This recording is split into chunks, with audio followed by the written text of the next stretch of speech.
의지해요.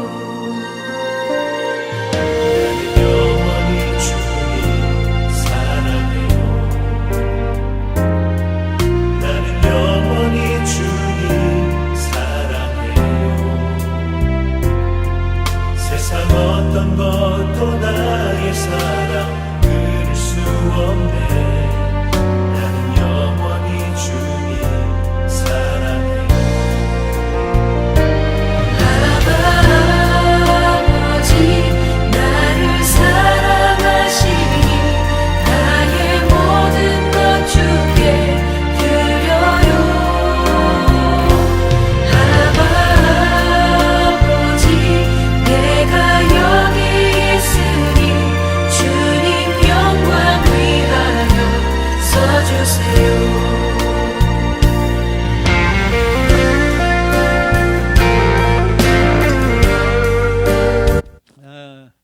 한 주간 잘 지내셨습니까? 네. 이렇게 오시느라 수고 많으셨습니다. 성도님들 한 분 한 분이 참으로 귀한데요. 참으로 감사하고 우리 서로 샬롬하면 인사 나눌까요? 샬롬, 샬롬. 네, 샬롬. 우리 저번에 말씀드렸듯이 3대 축복의 기도가 있는데 그 중에 민수기 6장 24절에서 26절 말씀이 그 축도의 한 말씀이죠. 그 말씀을 가지고 만든 찬양이 하나님의 약속이라는 찬양입니다. 우리 같이 찬양 드리시겠습니다.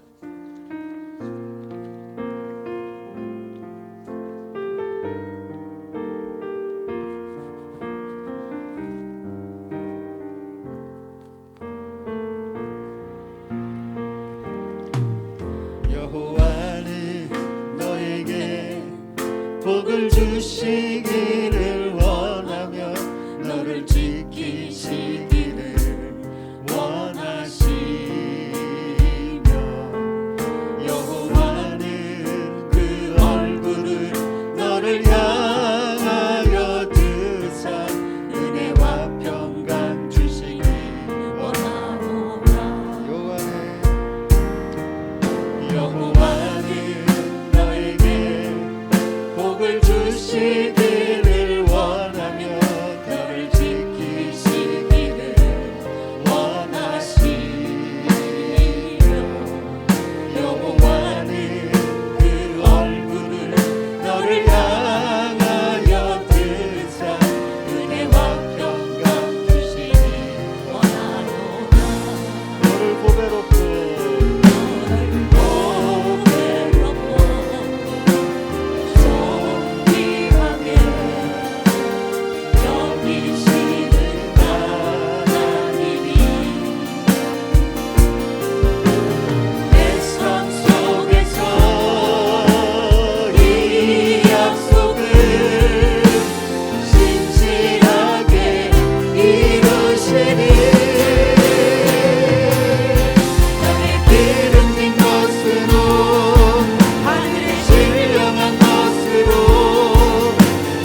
되시기를 원하고 바라고 계십니다.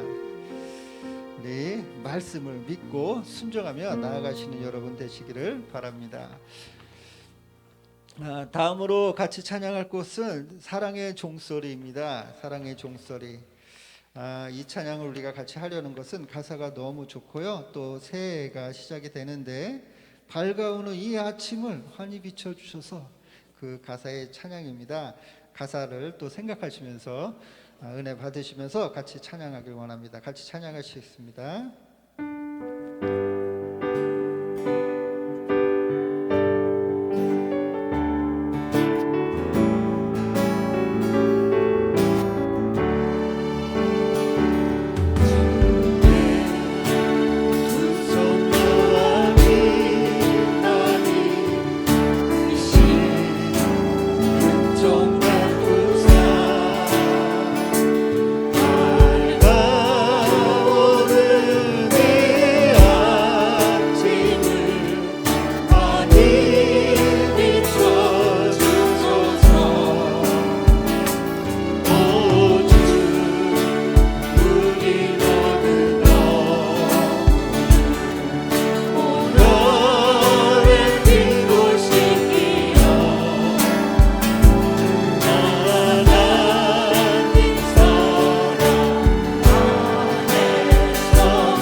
다음에 또 같이 찬양하도록 하겠습니다. 그 다음에 찬양은 난 예수가 좋다오. 복음전도 찬양 중에 제가 좋아하는 찬양입니다. 뭐 직설적인 것이죠. 난 예수가 좋습니다. 말을 돌려서 하지 않고 그냥 내가 믿는 예수님이 참으로 좋습니다. 이런 가사의 찬양입니다. 같이 찬양하시겠습니다.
기도하겠습니다.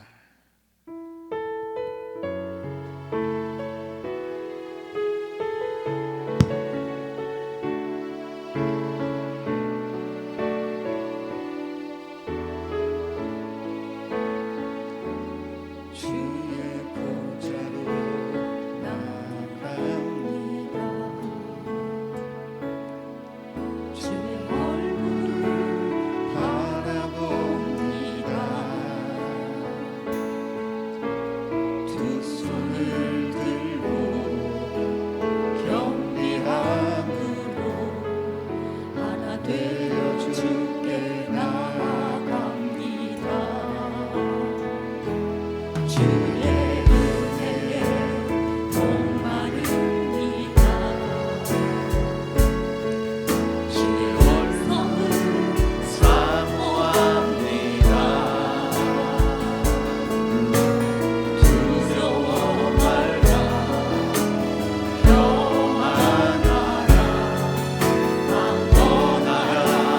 강건하라 하늘의 문 열어주소서. 주의 긍휼 베푸시옵소서. 우리의 눈을 열어 주의 보좌와 그 영광을 보게 하소서. 주 얼굴 비춰주소서. 기도의 손으로 만져주소서. 우리로 주님을 간증한 주인공 되어 주를 자랑케 하소서. 하늘의 문 열어주소서. 주의 긍휼 베푸시옵소서. 우리의 눈을 열어 주의 보좌와 그 영광을 보게 하소서. 주 얼굴 비춰주소서. 위로의 손으로 만져주소서. 우리로 주님을 간증한 주인공 되어 주를 자랑케 하소서. 영광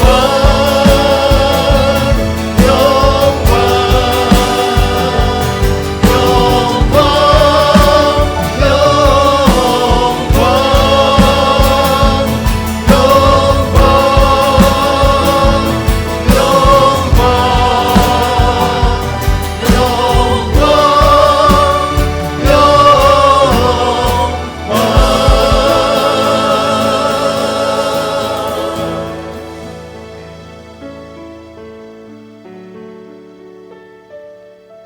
함께 자리에 앉으시겠습니다.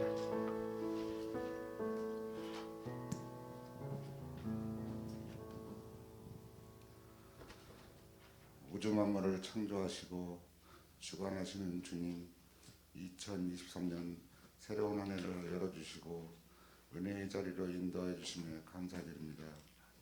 주님, 이 시간 저희가 드리는 경배와 찬양을 받아주시옵고 어리석인 모두에게 성령님이 주신 은혜의 시간 되게 하옵소서. 새로운 한 해 믿음의 자녀들의 값없이 한 해를 보내는 것이 아닌 오직 주님께 영광 드리는 값지고 복된 한 해 되게 인도하여 주옵소서. 지난 한 해를 되돌아볼 때 너무나 부끄럽게 살아온 시간이었습니다. 이런 연약한 저희들의 허물들을 주님의 보혈로 깨끗이 씻어 주옵소서. 작은 시련에도 불평하고 큰 축복에도 감사가 없었던 저희들입니다. 주님, 오늘 드려지는 예배를 통하여 저희들의 마음이 옥토밭 되게 하시고 시련에도 감사, 축복에도 감사와 찬양을 올려드리는 모두에게 은혜 내려 주옵소서. 주님, 저에게 몸이 불편하신 권사님과 집사님들이 계십니다. 한 분 한 분 주님께서 친히 안수하시어 육신의 질병이 치유되는 역사가 있게 하옵소서. 또 새로 임명된 교회 일꾼들이 있습니다. 교회에 속한 모든 기관장들과 임원들을 붙드셔서 심령의 소망과 능력을 허락하시고 청지기의 사명을 잘 감당할 수 있도록 인도하여 주옵소서. 사람에게 충성하는 것이 아닌 주님의 일꾼으로서 사명 감당할 수 있도록 늘 동행하여 주옵소서. 이 시간 주님의 말씀을 조영일 목사님을 통하여 말씀을 듣고자 합니다. 대언하시는 목사님을 강한 손으로 붙들어 주시고 전하는 말씀에 저희들의 심령이 새로워지고 은혜 받는 복된 시간 되게 하옵소서. 올 한 해 목사님께서 계획하신 모든 목회 일정에 간섭하여 주셔서 한 해를 마무리를 할 때 감사가 넘쳐나는 시간 되게 은혜 내려 주옵소서. 김승주 사모님에게도 올 한 해 축복의 은혜를 내려주시고 유영일 전도사님과 한사원 전도사님에게도 축복이 넘치는 은혜를 부어 주옵소서. 주일 학교를 인도하시는 김은혜 사모님에게도 올 한 해 축복의 은혜를 내려 주옵소서. 모든 것을 감사드리며 예수님의 이름으로 기도드렸습니다.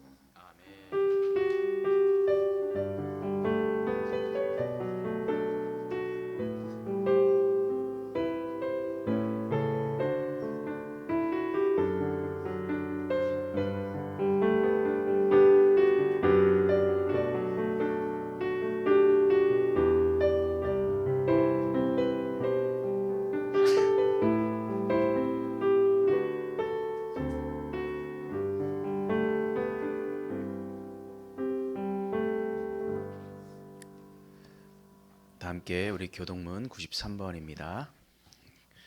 교동문 93번.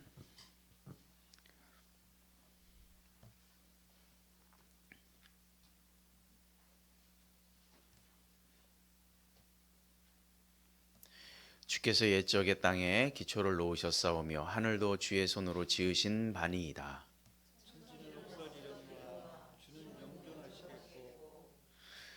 그것들은 다 옷같이 낡으리니 의복같이 바꾸시면 바뀌려니와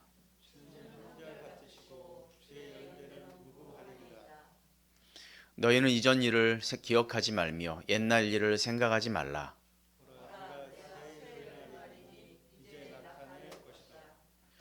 너희는 유혹의 욕심을 따라 썩어져가는 구습을 따르는 옛사람을 벗어버리고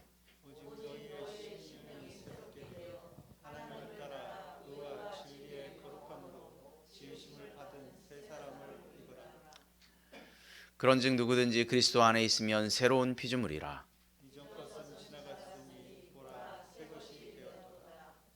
새 계명을 너희에게 주노니 서로 사랑하라.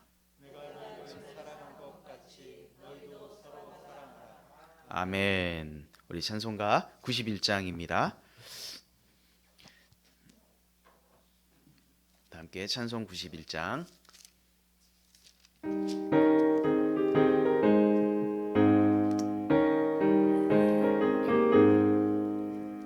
슬픈 마음 있는 사람 예수 이름 믿으면 영원토록 변함없는 기쁜 마음 얻으리. 예수의 이름은 세상의 소망이요 예수의 이름은 전국의 기쁨일세. 거룩하신 주의 이름 너의 방패 삼으라. 환난 시험 당할 때에 주께 기도드려라. 예수의 이름은 세상의 소망이요 예수의 이름은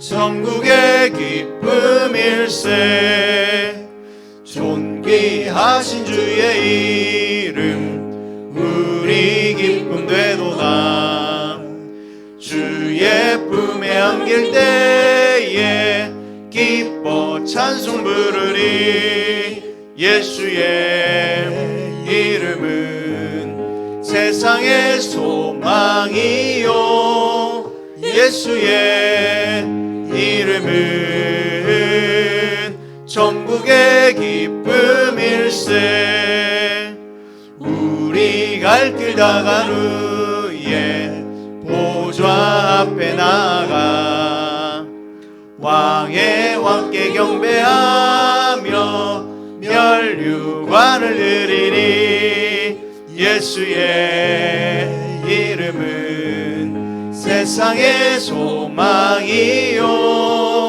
예수의 이름은 천국의 기쁨일세. 아멘. 호산나 교회를 찾아주신 모든 분들을 축복하고 환영합니다. 우리가 날마다 만날 때마다 서로를 칭찬하고 또 기쁘게 반갑게 맞이해서 정말 축복하는 말들을 했으면 좋겠습니다. 그래서 서로 평안을 빌어주면 그 평안이 상대방에게 가지 않는다면 우리에게 돌아올 것입니다. 우리가 평안의 말을 빌어주는 23년도 한 해가 되길 주의 이름으로 축원합니다.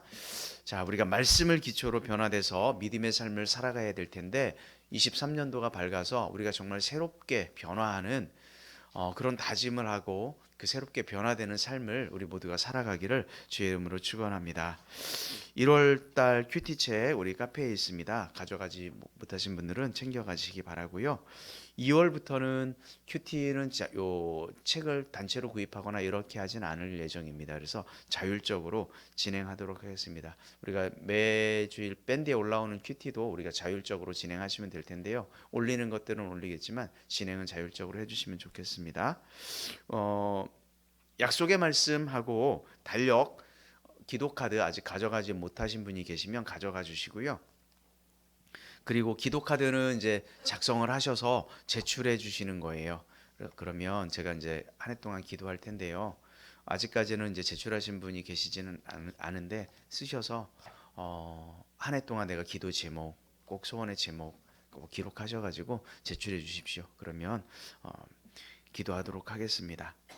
성경 읽기를 우리 모두 마치신 분이 계셔서 우리 지금 최명성 집사님 한 분만 지금 읽기표를 내셨어요. 현재는 다 체크하신 분들은 내주셨으면 좋겠고요. 집사님 잠깐 나오시겠습니까? 이거 작은 거지만 드리겠습니다.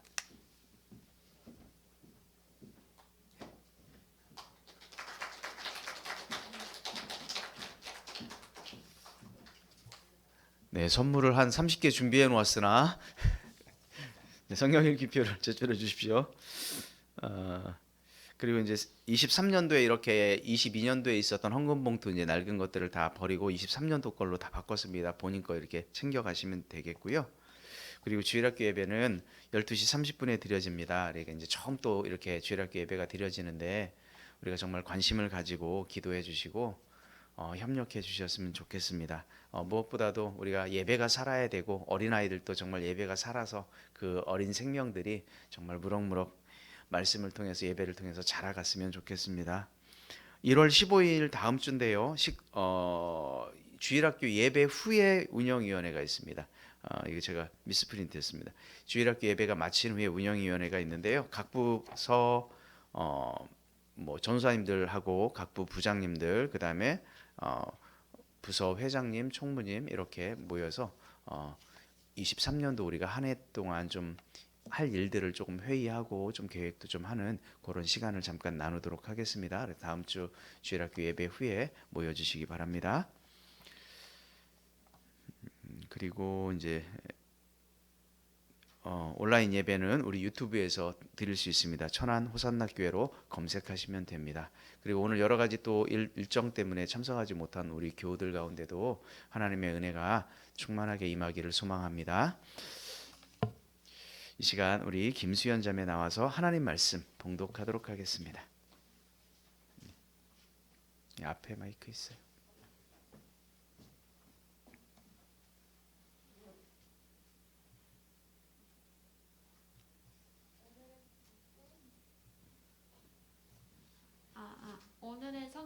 말씀은 로마서 12장 1절 2절입니다.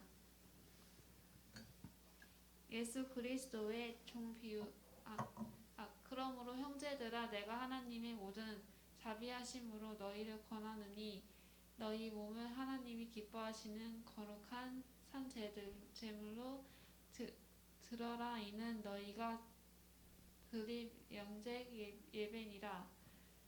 너희는 이 세대를 본받지 말고 오직 마음을 새롭게 힘으로 변함을 받아 하나님의 선하시고 기뻐하시고 온전하시듯이 무엇인지 분별하도록 하라. 아멘. 아멘. 우리 다 함께 찬송 288장 함께 하시면서 준비하신 예물 하나님께 드리도록 하겠습니다.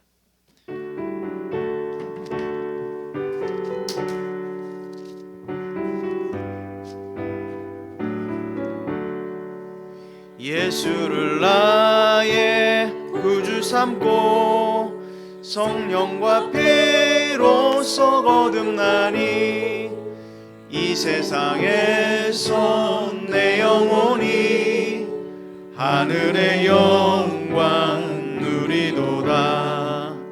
이것이 나의 간증이요 이것이 나의 찬송일세. 나 사는 동안 끊임없이 구주를 찬송하리로다. 온전히 주께 맡긴 내 영 사랑의 음성을 듣는 중에 천사들 왕래하는 것과 하늘의 영광 보리로다. 이것이 나의 간증이요 이것이 나의 찬송일세. 나 사는 동안 끊임없이 구주를 찬송하리로다. 주 안에 깊은 누림으로 마음의 풍랑이 잔잔하니 세상과 나는 간 곳 없고 구속한 주만 보이도다. 이것이 나의 간증이요 이것이 나의 찬송일세. 나 사는 동안 끊임없이 구주를 찬송하리로다.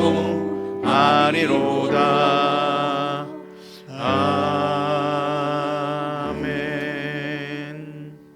함께 기도하겠습니다. 우리 예배를 받으시는 주님 감사합니다. 오늘도 주님 앞에 인도해 주셔서 참으로 감사합니다. 우리의 삶이 하나님의 은총이고 축복임을 고백합니다. 이 시간 우리가 주님 앞에 우리가 가진 것을 구별하여 주님 앞에 드렸습니다. 11조 예물로, 감사 예물로, 주일원금으로, 건축헌금으로, 선교헌금으로 드려진 이 예물이 진실함과 기쁨으로 드려지기를 원합니다. 하나님, 주님께 드림을 기뻐하며 자원함으로 감사함으로 드려진 예물을 하나님의 나라와 그 뜻을 이루는 데 사용되게 하여 주시옵소서. 아버지 하나님, 우리는 이 세상에서 청지기로 살아갈 뿐입니다. 모든 만물의 주인이신 하나님을 인정하고 우리가 하늘의 보화를 쌓는 하나님께서 맡겨주신 모든 것들을 관리하며 살아가는 그 큰 은혜로 살아갈 수 있도록 하나님 함께하여 주옵소서. 아버지 하나님, 드린 손길들을 주님께서 기억하여 주시고 풍성한 은혜를 허락하여 주옵소서. 아버지 하나님, 주님 앞에 헌금 드린 그 손길들을 주님께서 특별히 23년도 한 해를 기억하여 주시고 하나님의 은혜와 사랑이 넘쳐날 수 있도록 하나님께서 불꽃 같은 눈동자로 지켜 주옵소서. 아버지 하나님께 오직 영광이 되기를 원하며 예수님의 이름으로 감사하며 기도 올리옵나이다. 아멘.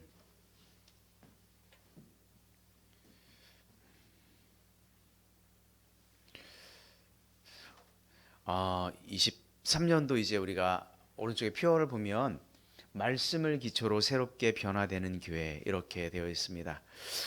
말씀을 기초로 변화하라 라고 하는 그런 말씀으로 우리가 좀 몇 가지를 1월 달은 좀 나눌 생각인데요. 첫 번째 그 말씀을 기초로 변화하라 이 시리즈 중에 첫 번째는 신분입니다. 신분. 여러분 23년도가 이렇게 해가 바뀔 때마다 사람들은 그런 어떤 결심들을 하는 것 같아요. 올해에는 내가 뭔가 좀 새롭게 무엇인가를 해봐야지, 뭐 어떤 새로운 일을 계획하고 또 다짐도 하고 결심도 하는 것처럼 우리가 그렇게 변화하고 다짐하고 새로워지는 23년도 한 해가 되기를 축복합니다. 사회 심리학 이론 중에 경로 의존성이라고 하는 그런 이론이 있습니다. 혹시 뭐 들어보셨을 수도 있을 텐데요. 이거는 뭐냐면 어떤 일정한 경로가 형성되고 그 경로를 의존하기 시작하면 나중에 다른 경로나 다른 또 효과적인 방법이 있음에도 불구하고 그 경로를 잘 벗어나지 못하는 그런 현상을 경로 의존성이라고 사회 심리학에서 이야기를 합니다. 미국의 차하고 그 영국의 차가 굉장히 다른 점이 한 가지 있어요. 여러분들 혹시 뭐 아시겠어요? 미국의 차와 영국의 차 어떤 게 가장 크게 다르냐면 운전석의 위치가 달라요. 운전석. 영국의 차는 운전석이 오른쪽에 있습니다. 미국의 차는 왼쪽에 있죠. 우리나라도 왼쪽에 있죠. 그런데 왜 영국의 차는 하필이면 그 운전석이 오른쪽에 있을까? 사실 오른쪽에 있으면 기아 조작도 왼손으로 해야 되고 또 좌회전을 할 때 사각지대가 왼쪽에 운전석을 둔 차량보다 3-4배가 더 많아지다 보니 사고의 위험도 더 높아진다는 그런 연구 결과가 있는데도 불구하고 그들은 오른쪽에 운전석을 두고 있고 지금까지 그렇게 하고 바꾸지 않고 있어요. 왜 이렇게 이들은 이런 위험과 불편함에도 불구하고 운전석을 오른쪽에 배치했을까? 한번 사진을 한번 좀 보여줘 보세요. 이런 원인 때문에 그렇습니다. 자, 이게 뭐예요? 마차죠, 마차. 마차인데 마부는 항상 오른편에 앉아요. 그리고 손님은 왼편에 앉게 돼 있어요. 그런데 오른손으로 채찍질을 해야 손님들이 채찍에 닿지 않기 때문에 마부가 항상 오른편에 앉게 됩니다. 더군다나 이제 영국 같은 경우에는 마차가 다니던 그 시절에는 길이 굉장히 좀 협소한 편이었어요. 보통 그래서 한 마리의 말이 끄는 것이 보통 일반적인 일이었습니다. 그 채찍을 사용하기 위해서 마부는 오른편에 앉았는데 차량으로 바뀌었을 때도 이제 마차 시대가 끝나고 차량이 바뀌었는데도 이것을 바꾸지 않았어요. 그리고 그대로 이어가서 차량에도 마찬가지로 운전하는 사람은 마부니까 어느 쪽에 둔다? 오른쪽에 둔 거예요. 이것에 비해서 미국은 굉장히 합리적인 선택을 했죠. 왼편에 두는 것이 운전에 훨씬 더 유리하고 안전에 유용하다. 차를 운전해 본 경험들이 있는 분들이 이런 경험이 있을 겁니다. 어떤 목적지를 가려고 차를 몰고 나갔는데 이상하게 내가 늘 가던 길로만 가요. 내가 갈 길은 왼쪽이었는데 내가 늘 가던 길이 오른쪽이었으면 자기도 모르게 오른쪽으로 아무 생각 없이 갈 때가 있어요. 저도 그런 경우들이 좀 종종 있었던 것 같아요. 때로는 그 길로 가면 막힌다는 걸 알고도 또 그 길을 또 가는 경우도 있습니다. 더 빨리 갈 수 있는 새로운 길이 있는데도 불구하고 이상하게 예전에 다녔던 길을 이렇게 고집하는 그런 경우들, 이런 것이 바로 뭐냐면 경로 의존성입니다. 왜 사람들은 경로 의존성에 빠지게 되는 걸까? 그것은 익숙함 때문입니다. 익숙하다는 것, 그만큼 편하다는 거죠. 예배 시간에도 이렇게 보면은요, 참 신기한 게 내가 앉는 자리가 있어요. 나는 몇 번째 줄 어디? 항상 이렇게. 그렇지 않습니까? 늘 대부분의 사람들은 자기가 앉는 자리에 대부분 앉게 돼요. 물론 그 자리가 익숙하고 편하기 때문이죠. 예배의 자리는 사실 우리의 인생을 바꾸는데 뭐 크게 지장이 없지요. 그래서 그것은 참 뭐 나쁜 일이거나 이렇지는 않습니다. 그런데 이제 이 이야기를 하는 것은 사람들은 익숙하고 편한 것들을 좋아하더라라는 거예요. 왜 그럴까요? 가만히 속을 들여다보면 변화하는 것을 어떻게 보면 조금 그런 것들에 대해서 싫어하거나 혹은 거부감이 있고 좀 힘들어하기 때문일 거예요. 우리말 속담에 세 살 버릇 어디까지 간다? 여든까지 간다. 이 속담이 뭐예요? 어렸을 때 한번 터득한 어떤 생활 방식, 어떤 생활 양식 이런 것들을 습관화되면 이것이 고쳐진다, 안 고쳐진다? 안 고쳐지더라. 그런 이야기죠. 실제로 그것은 맞는 말입니다. 이것을 연구를 했어요. 듀크 대학에서 연구진이 이걸 조사를 해봤더니요. 사람들이 하는 행동, 말 이런 것들이 무려 40%가 습관에 의해서 하는 말이에요. 그러니까 사람들마다 이상하게 말투가 있잖아요. 그렇지 않아요? 그 말투, 습관 때문에 형성된 말투죠. 그 사람을 만나면 항상 그런 말을 해요. 어떤 행동을 해요. 어떤 목적이 있어서 그렇게 하는 것이 아니라 의도가 있어서 그렇게 하는 것이라기보다는 습관적으로 그냥 해왔던 것이기 때문에 그렇게 하는 경우가 무려 우리가 하루 중에 40%를 그렇게 하고 있어요. 바꾸려고 하면 굉장히 많은 어려움이 있는 거예요. 늘 해왔던 것을 바꾸려고 하기 때문에. 왜 이렇게 잘 안 바뀌는지 여러분들도 다 경험이 있잖아요. 한평생 불교 신자로 절에 다니다가 예수님을 믿고 교회를 다니게 된 한 성도님이 있었습니다. 어느 날 목사님과 급히 의논할 일이 생겼어요. 그래서 신앙의 문제를 가지고 교회를 찾아가게 됩니다. 교회 사무실에 도착하니까 그곳에서 일하는 그 집사님께서 묻는 거예요. 무슨 일로 오셨습니까? 그랬더니 이 성도님이 이렇게 이야기합니다. 급하게 의논할 일이 있어서 주지 목사님 뵈러 왔다고 그렇게 이야기를 하더랍니다. 자기가 늘 평생 배워있던 거예요. 바꾸는 것이 이렇게 참으로 어려운 일인 것 같습니다. 좋은 습관, 좋은 전통 다 유지해야죠. 하지만 변화하는데 단지 익숙하고 편하다는 이유 때문에 그 자리에 머물러 있는 것은 굉장히 인생의 후퇴를 가져옵니다. 변하는 것이 쉽지 않지만 쉽게 변하지 않는 그 사람들, 그 삶이 삶이 쉽게 변해버린다면 변하지 않는 사람은 아마 없을 거예요. 그만큼 변하는 것이 어렵다 이런 얘기죠. 변화에는 분명 시간도 필요하고 노력도 필요하고 결단도 필요합니다. 많은 사람들이 변화하고 싶어 하지만 자신의 어떤 습관, 익숙함 때문에 그냥 그 자리에 머물러 있는 경우를 우리는 굉장히 많이 보게 되죠. 그런데 한 가지 문제가 발생해요. 변화하지 않으면 결국은 사회적으로는 도태됩니다.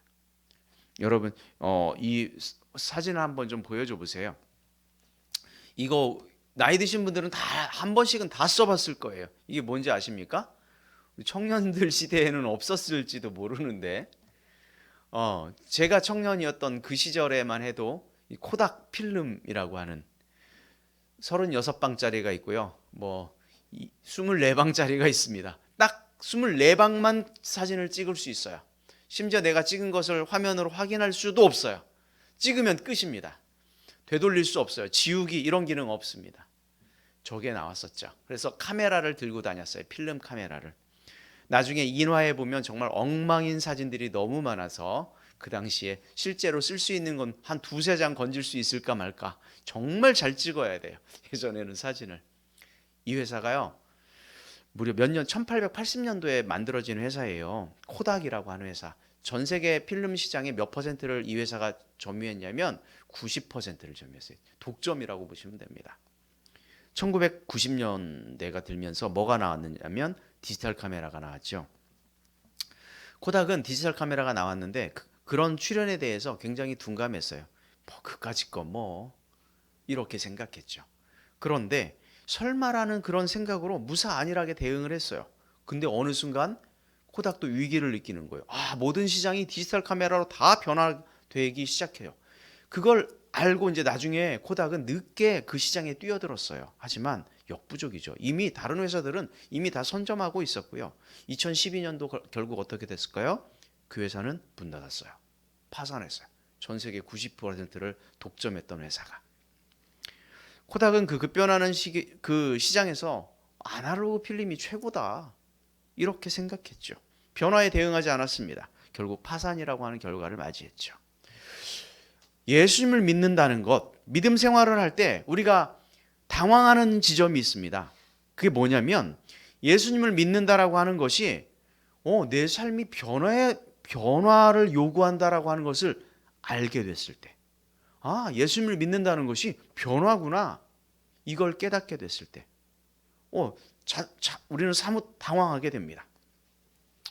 원래 그냥 살던 대로 살고 교회 다니고 예배 드리고 뭐 기도할 때 되면 기도하고 찬송 부르라면 찬송하고 이러면 될 텐데, 예수님을 믿는다라고 하는 것은 무슨 말이냐면요, 변화란 말이에요. 변화. 누구를 그리스도인이라고 부를까요? 여러분, 그리스도인이라고 하는 말은요, 이런 말이에요. 예수님을 믿고 변화를 받아 구원받은 사람들, 이 사람들이 그리스도인이라고 불러요. 여러분, 예수님을 믿습니까? 안 믿습니까? 안 믿는데 이곳에 나와 계십니까? 한번 대답해 보시죠. 여러분들 예수님을 믿습니까? 네, 그렇다면 여러분들은 누구입니까? 그리스도인입니다. 그리스도인. 그렇죠. 우리가 그리스도인이라면 반드시 이런 변화를 경험하였고 또 변해가는 사람들이고 또 종말에 영광의 몸으로 변화될 사람들이에요. 이것은 분명한 거예요. 변화하지 않는다, 변화되지 않았다, 그리스도인이 아닌 거예요. 그냥. 이해가 되시죠? 자, 우리가 그리스도인이라고 하는 말은 이미 우리는 변화를 시작했다라고 하는 말과 동일한 말입니다. 우리의 전 인격이, 우리의 영과 혼과 육이 그리스도인이 되었다라고 하는 겁니다. 그리스도에게는 반드시 결정적인 이런 영적인 변화가 나타납니다. 예수 그리스도를 믿음으로 얻게 되는 새로운 생명, 영생, 이런 것들을 우리가 눈치채지 못하였음에도 불구하고 우리는 그것을 소유하였어요. 이것이 변화죠. 예수님을 믿으면 그의 신분이 어떻든지 간에 학식이나 나이나 직업과 관계없이 영적인 변화를 경험할 수밖에 없습니다. 그리고 이어서 우리는 어떤 변화를 겪게 됩니까? 우리의 마음, 우리의 생각, 우리의 삶이 변화되는 것을 느끼게 되죠. 23년도 한 해 동안 말씀으로 여러분들 새롭게 변화돼서 주님의 뜻을 분별하고 하나님께 영광 돌리며 이 땅에서도 형통한 삶을 살아가기를 주의 이름으로 축원합니다. 그리스도인들 중에 가장 중요한 첫 번째 변화는 바로 영적 변화입니다. 그 중에 제일 중요한 건 신분입니다. 신분.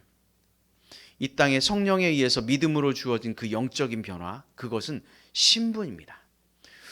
우리가 어떤 변화를 또한 이루며 살아가야 할까? 앞으로 이제 계속해서 말씀을 나누려고 합니다.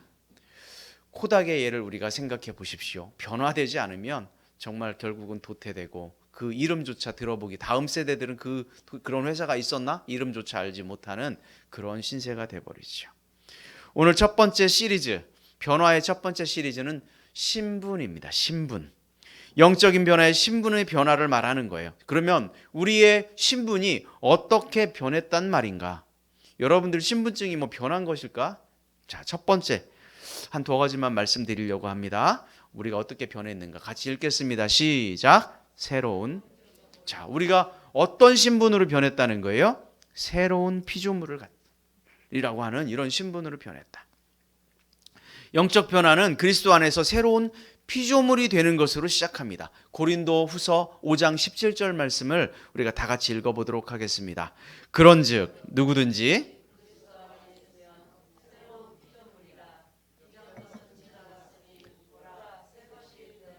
그리스도 안에 있으면 바로 뭐가 되었다고요? 새로운 피조물이라. 새로운 피조물이라고 하는 것은 우리는 어떤 육신적 변화를 의미하는 것이 아닙니다. 우리는 그리스도 안에 있을 때, 세상에 있을 때 눈으로 봐서는 우리의 신분에 대해서 신분에 아무런 변화를 찾아볼 수 없습니다. 나는 그냥 나예요. 여전히 집사님들은 집사님들이고 권사님들은 권사님들이고 청년들은 그냥 청년들이고 어린아이들은 어린아이들이에요. 어떤 신분의 변화가 생기지 않습니다. 얼굴에 예수님을 믿는다고 어떤 표시가 막 새겨지는 것도 아니죠. 몸에 어떤 이상이 나타나거나 현상이 나타나지도 않습니다. 직업이나 성격, 환경의 변화가 생기는 일도 없습니다. 장사하는 사람은 여전히 장사하고 있고 샐러리맨들은 여전히 직장에서 월급 생활을 하고 있고 각자의 삶의 환경, 자신의 상황이 변하지 않아요. 우리는 그 자리에 그대로 있죠. 화를 잘 내는 사람이 갑자기 예수님을 교회에 나왔다고 천사처럼 온유해지겠습니까? 조금씩 변할 것 같아요. 신경질 잘 부리는 사람이 갑자기 변화되는 것, 부드러운 사람이 되는 것, 그것도 천천히 될 거예요. 우리는 그대로 있어요.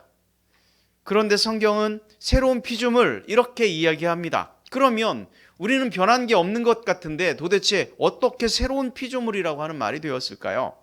이것을 설명하고 있는 것이 5장 17절 다시 한번 읽어보도록 할 텐데요. 다시 한번 읽어보겠습니다. 시작. 그런즉 누구든지 그리스도 안에 있으면 새로운 피조물이라. 이전 것은 지나갔으니 보라 새 것이 되었다. 두 가지 단어로 우리가 기억할 필요가 있어요. 첫 번째는 뭡니까? 이전 것. 두 번째는 새 것. 이전 것이 있고 새 것이 있어요. 이전 것. 이전 것은 그런데 어떻게 됐다? 지나갔다. 그리고 뭐가 됐다? 새 것이 되었다. 그럼 새로운 피조물은 이전 것이에요? 새 것이에요? 새 것이 되었다. 이런 얘기죠. 그럼 이전 것이 무엇인지 알아야 되겠죠. 이전 것. 이것은 굉장히 영적인 의미일 것입니다. 우리가 아는 바와 같이 하나님께서 아담과 하와를 창조하시고 아담과 하와를 통하여서 에덴 동산의 모든 만물을 다스리면서 정말 행복하게 살아가고 그러면서 하나님과 영적인 친밀한 교제를 나누면서 살아가도록 이렇게 창조하셨어요. 그런데 그러면서 한 가지의 그 약속만 지키면 된다. 동산 중앙에 있는 뭐만 따먹지 말아라? 선악과만 따먹지 말아라. 그리고 나머지는 모두 다 누리면서 살 수 있는, 그리고 하나님과의 영적인 관계를, 친밀한 관계를 유지하면서 살아갈 수 있도록 하셨어요. 얼마나 그것이 단순하고 쉬운 일이에요. 모든 것들을 주셨고 한 가지만 하나님의 말씀에 순종하기만 하면 되는 일인데, 그런데 하필이면 그 선악과를 따먹죠. 그 결과가 어떻게 되었을까요? 에덴 동산에는 죄가 없었어요. 죄라고 하는 것이 없었는데 죄가 들어왔죠. 죄가 들어왔는데 이 죄의 결과가 뭐였을까? 바로 사망입니다. 사망이 들어왔는데, 그렇다면 사망이 들어왔다고 하여서 아담이 바로 죽었을까요? 아담과 하와가? 아니에요. 잘 먹고 잘 살았어요. 이 사망은 그럼 뭘까? 이 사망이 들어왔는데, 이 사망은요 뭐였냐면 하나님과 영적인 교류가 끊어진 것, 이것이 사망이라는 거예요. 단지 육체적 죽음을 사망이라고 말하지 않았어요.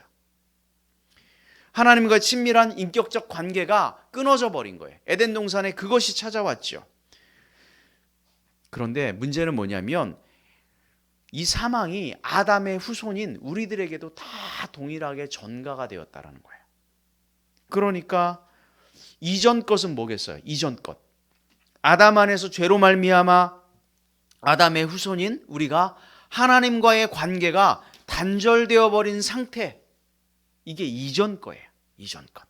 죄로 인해서 하나님과 영적인 교제가 끊어진 상태, 이것이 이전 것. 그런데 이전 것은 어떻게 되었다? 지나갔다. 그렇게 얘기하는 거예요. 여러분 핸드폰 다 가지고 계시죠? 핸드폰이 있는데 핸드폰으로 누군가와 통화를 하려면 핸드폰에 뭐가 들어와야 돼요? 안테나가 들어와야죠. 주파수를 잡는 안테나가 들어와야 돼요. 핸드폰만 가지고 내가 누구와 통화할 수 있어요? 없어요? 없어요. 핸드폰만 가지고는 절대 통화할 수 없어요. 그 사이에 뭐가 있어야 돼요? 신호를 연결하는 그 안테나가 반드시 필요해요. 지금 아담이 가지고 있는 핸드폰은요, 신호가 안 들어오는 핸드폰을 하나 가지고 있는 거예요. 하나님한테 아무리 전화를 해도 하나님한테 연결이 되질 않아요. 이게 이전 것이에요. 이전 것. 새 것은 뭐겠어요? 죄로 인해서 하나님과 끊어진 이 상태를 연결하여 하나님과 교제가 되고 있는 이 상태, 이것이 바로 뭡니까? 새 것. 근데 이것이 그냥 되는 게 아니에요. 여러분들 핸드폰 한 2년 지나면 또 바꾸고 새로 개통하고 하잖아요. 개통이라고 하는 이 과정이 필요한 거예요. 개통을 하려면 그 어떤 특별한 작업이죠. 그리고 우리는 그곳에서 또 돈을 지불해야 하고요. 뭔가 대가를 지불해야만 하는 이런 작업이 필요해요. 이 작업은 누구만 할 수 있는가? 이것은 오직 죄가 없으신 예수님만 할 수 있어요. 죄인이 하나님 앞에 가서 내가 이거 좀 제발 개통하게 해주세요. 개통 안 해주는 거예요. 하나님께서 할 수 없이 죄 없으신 예수 그리스도를 이 땅에 보내셔서 그 핸드폰을 개통하게 하셨다는 거예요. 뭐로요? 십자가로. 엄청난 대가를 치렀죠. 십자가의 그 죽음이라고 하는. 그것으로 끊어져 있는, 하나님과 끊어져 있는 이 영적인 상태를 우리가 다시 연결해 놓으신 거예요. 새 것이라고 하는 말은 그럼 뭐겠어요? 새로운 생명을, 새로운 피조물이다라고 하는 말은 우리가 새 것이 된 거예요. 그 말은 우리가 다시 하나님과 어떻게 할 수 있다? 영적인 교제를 할 수 있도록 우리가 새롭게 바뀌었다. 이 말과 동일한 거예요. 이전의 것으로 말미암아 죄로 죽었던 우리의 영이 새 것, 그리스도의 영으로 말미암아 다시 살아나서 변화를 경험했다라고 하는 말이에요. 이 영적인 변화가 어떻게 일어난 거예요? 우리가 예수님을 나의 생명의 구주와 주인으로 믿고 인정하고 시인하고 고백하는 그때, 그 순간에 우리가 새로운 피조물이라고 하는 것으로 변화된 거예요. 이미 우리는 그것을 경험했지요. 그래서 이런 신분의 변화는 우리 눈에 보이는 것, 우리 현상이 나타나는 것, 이렇게 나타나지 않아요. 왜요? 이것은 영적인 신분의 변화이기 때문에 그렇습니다. 그렇다면 이것을 과연 우리의 이런 신분이 변화되었다라고 하는 이 사실을 알 수 있을까요? 누가 알 수 있을까요? 여러분, 누가 알 수 있겠습니까? 하나님이 압니다. 왜 그래요? 어느 날 갑자기 하나님께서 이 녀석이 나하고 통화도 영 안 하던 친구가 어느 날 전화가 오는 거야, 하나님한테. 그럼 누가 알아요? 하나님이 알죠. 당신과 연결이 끊어졌던 어떤 사람이 예수 그리스도를 구주로 믿고 자신의 구세주로 받아들이고 인정하고 신앙생활을 하는 거야. 하나님과 연결되는 거야. 하나님이 알죠. 우리는 기도라고 하는 무기로 하나님과 늘 소통할 수 있습니다. 하나님께서는 어떻게 응답하실까요? 말씀이에요. 말씀으로 응답하는 거예요. 하나님의 응답을 보려면 우리는 어떻게 해야 됩니까? 말씀을 봐야 돼요. 이 말씀에 하나님께서 우리에게 문자도 하고요, 카톡도 보낸다고요. 이해가 되세요? 하나님이 우리가 하나님과 연결되어 있다라고 하는 사실을 말씀을 통해 우리에게 알려주시죠. 두 번째는요, 누가 또 우리가 새로운 피조물이 되었다라고 하는 이 사실을 알 수 있을까? 놀랍게도 사탄이 그걸 알아요. 사탄. 왜 알까요?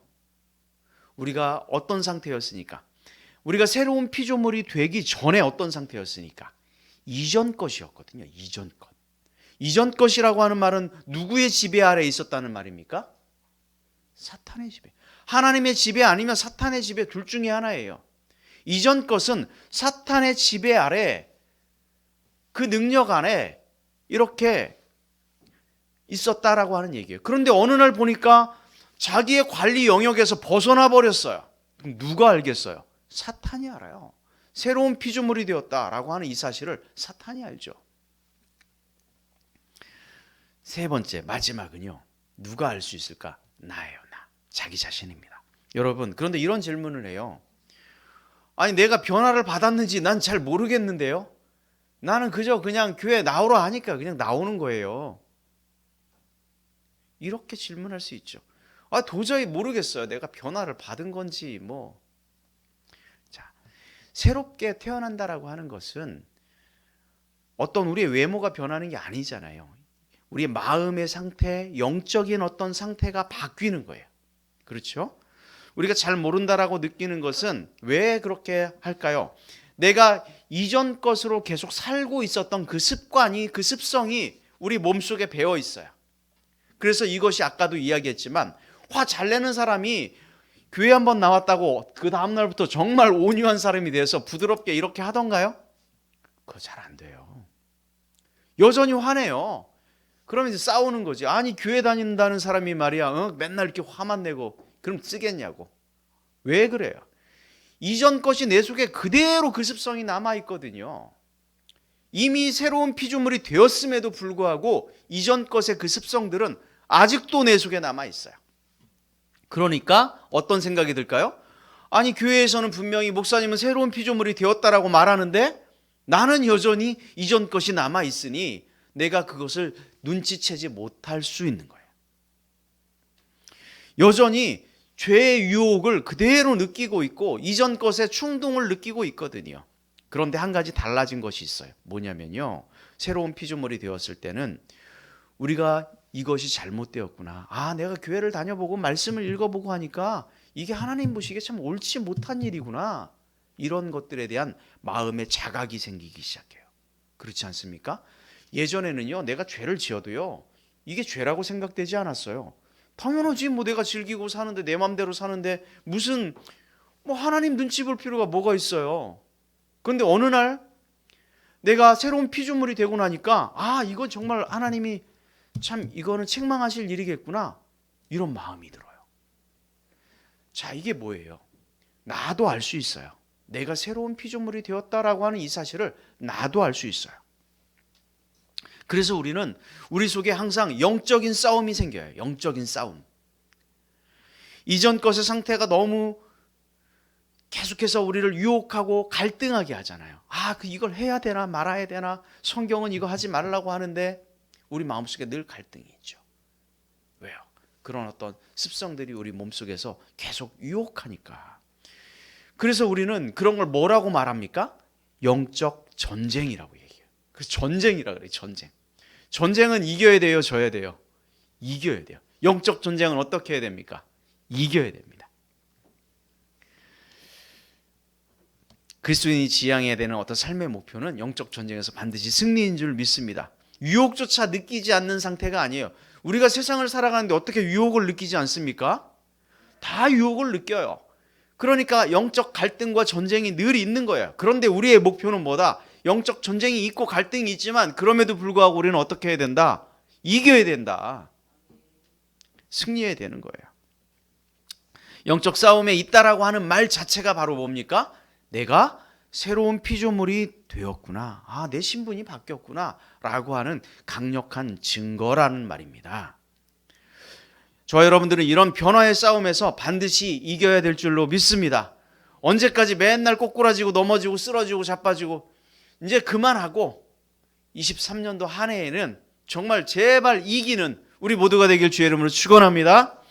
자, 두 번째, 우리의 신분이 어떻게 영적인 변화가 되었을까? 같이 읽겠습니다. 시작. 하나님의 자녀. 자, 뭐라고요? 여러분, 이거 깊이 생각해 보신 적 있습니까? 우리가 그리스도 안에서 신분의 변화를 받았다. 그런데 우리의 신분이 어떻게 변했다라고 하는 거예요? 하나님의 자녀, 하나님의 아들, 하나님의 딸이 됐다. 이런 말이에요. 그냥 미사오구가 아니라 실제적으로 한번 생각을 해보자고요. 요한복음 1장 12절 말씀 함께 읽겠습니다. 시작. 영접하는 자, 곧 그 이름을 믿는 자들에게는, 자, 뭐가 되는 권세를 주셨다? 하나님의 자녀가 되는 권세를 주셨다. 근데 어떤 사람에게 그걸 주었어요? 영접하는 자. 그 이름은 누구입니까? 예수님. 예수님의 이름을 믿는 자들에게는 신분이 어떻게 변하는 거예요?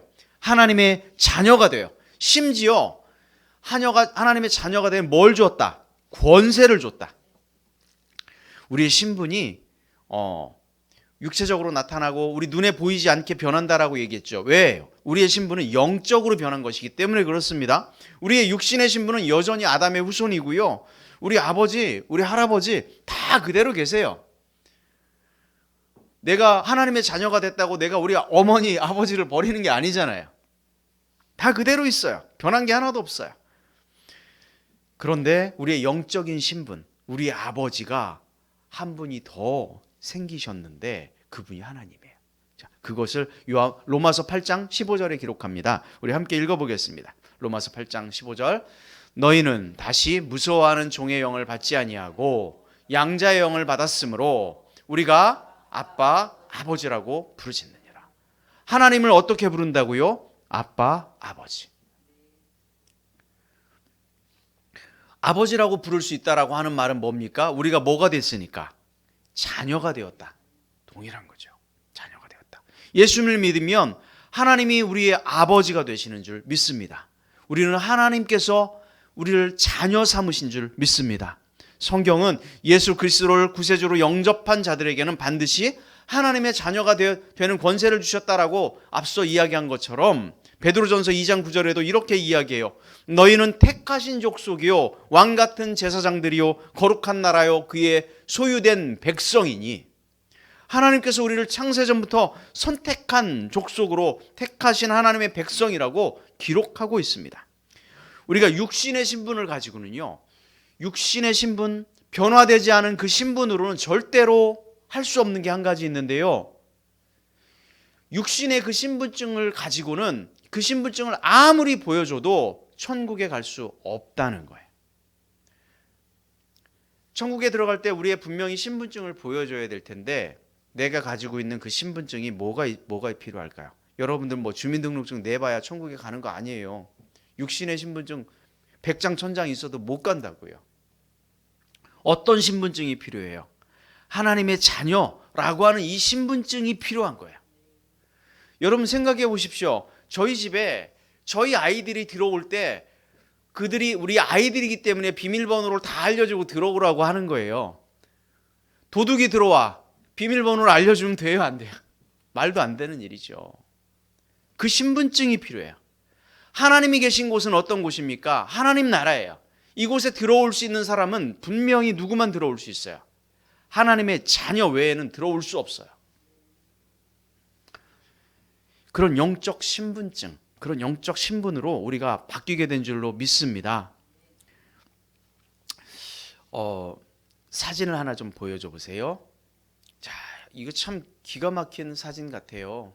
이 사진을 보면서 여러분들 생각나는 그 동화가 혹시 있습니까? 뭐가 생각이 나나요? 덴마크 그 동화 작가였던 안데르센 시은 미운 오리 새끼.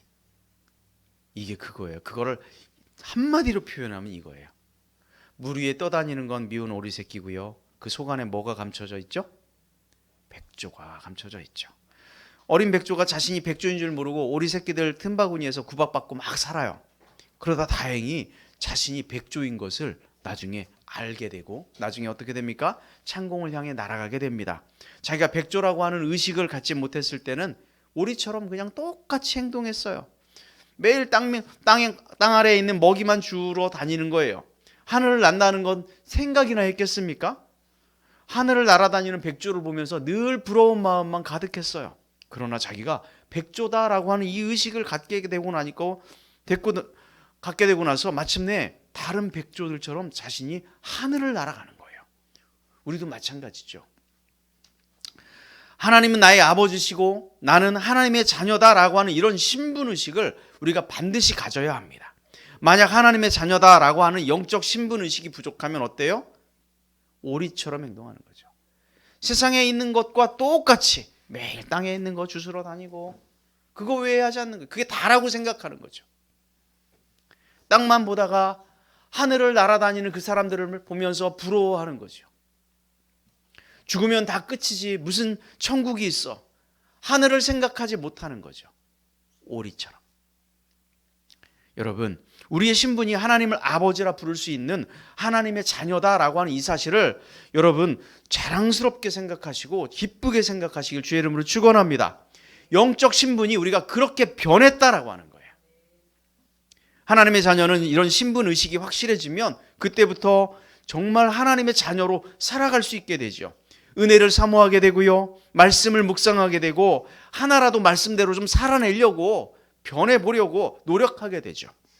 찬양의 입술이 어느 순간 내 입술에 찬양이 묻어나기 시작하고요. 기도하게 되고 하나님과 소통하고 범사에 감사하려고 노력하게 됩니다. 어떻게 하면 교회를 좀 섬길까? 어떻게 하면 내 이웃을 사랑할까? 어떻게 하면 예배를 더욱 사모할까? 이 하나님의 자녀다라고 하는 이 신분의식이 우리 가운데 분명하게 있어야 될 줄로 믿습니다. 그런데 이런 신분의 변화는 뭘로만 가능합니까? 여러분들이 가지고 있는 어떤 능력으로 가능한 게 아니에요. 내가 가지고 있는 어떤 돈으로 아니에요. 오직 가능한 것은 오직 믿음입니다. 오직 믿음. 이런 신분의 변화는 우리에게 요구하는 건 믿음밖에 없습니다. 예수님을 나의 구주와 주님으로 받아들이는 그 믿음을 보시고 하나님께서는 우리의 영적인 신분을 어떻게 해주신다? 바꿔주신다는 거예요. 우리에게 돈을 내고 그걸 사라 그랬다면 우리가 어떻게 살 수 있습니까? 그럴 수 없어요. 내가 선행을 정말 100가지 1000가지 하면 살 수 있다. 그런다면 우리가 할 수 있겠습니까? 할 수 없어요. 이런 신분의 변화는 오직 뭘로 가능한 거예요? 믿음. 성경은 능히 너로 하여금 그리스도 예수 안에 있는 믿음으로 말미암아 구원에 이르는 지혜가 있느니라. 디모데후서 말씀이에요. 구원에 이르는 지혜가 있는 성경을 믿고 예수 그리스도를 생명의 구주로 나의 구원자를 마음으로 믿고 시인하고 고백할 때 우리는 하나님의 자녀가 되는 그런 놀라운 신분의 변화를 겪게 되는 줄 믿습니다. 여러분들은 이미 그렇게 되신 분들이죠. 사랑하는 교회 여러분, 저 여러분들은 예수 그리스도를 고백할 때마다 반석 같은 축복으로 흑암의 권세가 꺾이고 천국의 열쇠를 받은 줄 믿으시길 주의 이름으로 축원합니다. 또한 하늘과 땅의 모든 권세를 받아서 세상 끝날까지 임마누엘로 함께 하시는 하나님께 나아갈 수 있음을 믿으시길 주의 이름으로 축원합니다. 말씀을 정리하겠습니다. 그리스도인이 된다는 것은 변화되었다는 말과 동일한 말입니다. 우리는 예수를 믿음으로 신분의 변화를 경험하였고 삶에서 변화하고 있으며 또한 주님 오실 마지막 때에 영화롭게 변화될 것입니다. 그러나 아직 예수님을 만나지 못하였다면 예수님을 만나길 주의 이름으로 축원합니다. 그래서 모두 함께 변화의 여정을 기쁨과 감사로 함께하길 주의 이름으로 축원합니다. 사람들이 그리스도인들이 영적 변화, 신분의 변화에 대해서 깨닫지 못하고 또 변화에 대해서 두려워하는 이유, 또 제자리에 머물러 있는 이유가 무엇일까 생각을 해봤어요. 왜 그럴까요? 도대체 왜 그런 일들이 벌어질까? 그것은 내가 변화했을 때 나중에 얻게 될 놀라운 축복이 있는 것을 간과하기 때문에 그래요. 내가 변화하면 얻게 될 엄청난 축복이 있는데 이것에 대해서 너무 소홀하게 생각하기 때문에 변화보다 훨씬 더 놀라운 축복인데도 불구하고 이것을 소홀하게 생각하고 별것 아니다라고 생각하기 때문에 내가 변화하는 것을 두려워하거나 혹은 주저하는 게 아닐까 생각이 돼요. 자, 신분이 변화된 것과 변화되지 않은 것 가장 큰 차이가 있어요. 종말에 벌어집니다. 인생의 끝에 벌어지고 예수님께서 오셨던 세상의 끝에 이 일이 벌어져요. 그 뭡니까? 누구도 피할 수 없는 것이 한 가지가 있는데 그것은 심판입니다. 심판. 성경은 그렇게 이야기하고 있어요. 인생의 마지막에 뭐가 있다? 심판이 있다. 그런데 제가 왜 이것이 축복이라고 얘기했을까요? 이 심판에서 자유로운 사람이 있어요. 그 사람들은 누굽니까?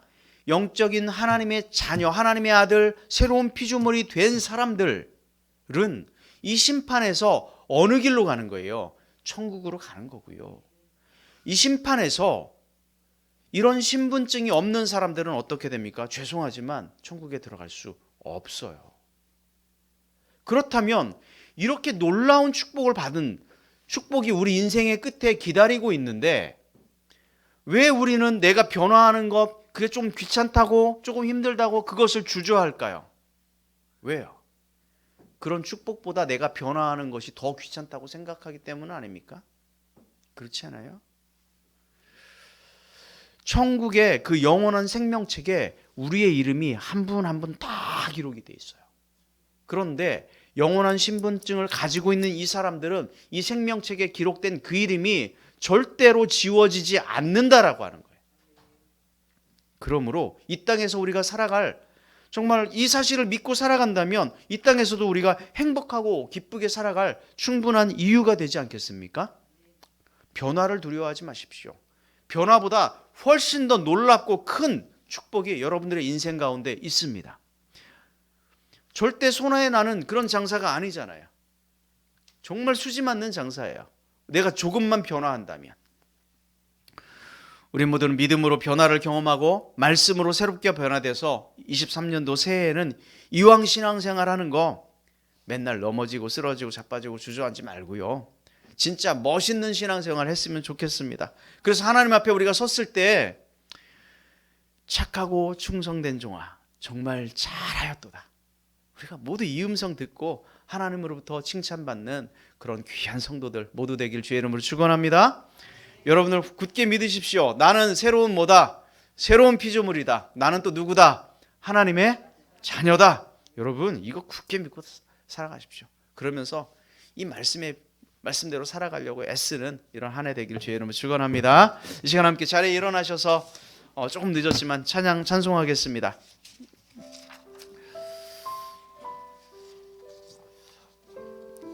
여러분들에게 이 찬양이 좀 힘이 되었으면 좋겠습니다.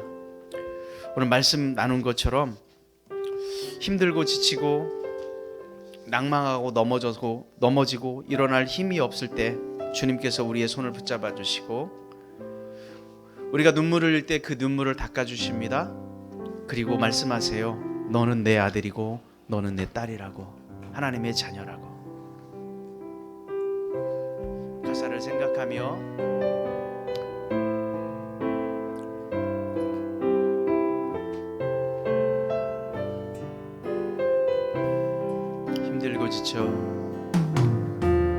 힘들고 지쳐 낭망하고 넘어져 일어날 힘 전혀 없을 때에 조용히 다가와 손 잡아주시며 나에게 말씀하시네. 나에게 실망하며 내 자신 연약해 고통 속에 눈물 흘릴 때에 자국 난 그 손길 눈물 닦아주시며 나에게 말씀하시네. 너는 내 아들이라.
주님께서 너는 내 아들이라, 너는 내 딸이라 우리에게 약속하신, 말씀하시는 그 하나님을 바라보며 나아갈 수 있게 해달라고, 우리가 아버지 하나님의 그 영적인 신분을 가지고 새로운 피조물이며 하나님의 자녀다라고 하는 이 사실을 굳게 믿으며 나아갈 때 우리가 이 땅 가운데 진정한 주님 주시는 행복과 그 은혜를 누리며 살아갈 수 있을 것입니다.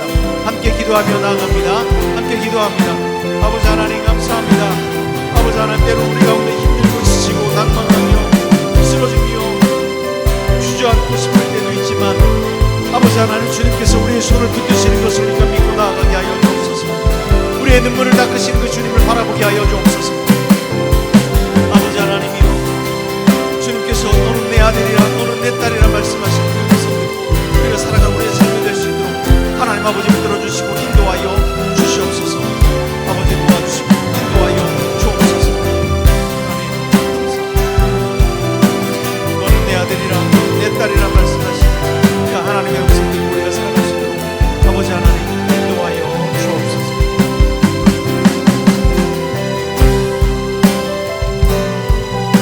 아버지 감사합니다. 아버지 감사합니다.